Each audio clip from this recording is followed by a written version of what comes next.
গ্রামের ছোট্ট একটা ঘর, মাটির দেওয়াল, টিনের ছাদ। সুমন ছোটবেলা থেকেই একটু জেদি ছিল। বাবা সবসময় বলতেন, ভুল পথে যাস না বাবা, একবার হারিয়ে গেলে ফিরতে কষ্ট হয়।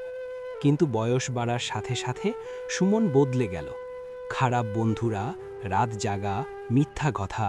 একসময় সে ঘরে ফিরতেও লজ্জা পেত। একদিন রাগ করে সে বাড়ি ছেড়ে চলে গেল। মা চুপচাপ বারান্দায় বসে থাকতেন। বাবা বাইরে কাউকে কিছু বলতেন না, কিন্তু রাতে ঘরের দরজা কখনো ভেতর থেকে বন্ধ করতেন না। বছর কেটে গেল।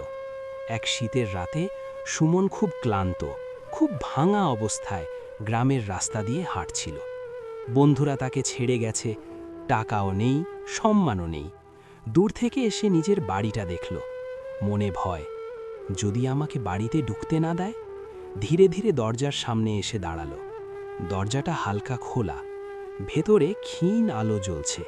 সে দেখল বাবা চেয়ারে বসে ঘুমিয়ে পড়েছেন। মায়ের হাতে পুরনো একটা সোয়েটার, যেটা সুমনের জন্যই বোনা হয়েছিল। মায়ের ঠোঁটে ফিস ফিস, আমার ছেলে ঠান্ডা সহ্য করতে পারে না। সুমনের বুকটা ফেটে গেল। সে আর দাঁড়িয়ে থাকতে পারল না। চুপচাপ দরজার সামনে হাঁটু গেড়ে বসে পড়ল। হালকা শব্দে মা জেগে উঠলেন, দরজার দিকে তাকালেন। এক মুহূর্ত, তারপর কোনো প্রশ্ন না করে শুধু বললেন, খেয়েছিস? সেই এইটুকু কথায় সুমনের সব শক্ত মুখোশ ভেঙে গেল। সে বুঝল, দুনিয়ায় এমন একটা জায়গা আছে যেখানে হাজার ভুলের পরও ফিরে আসার দরজা খোলা থাকে।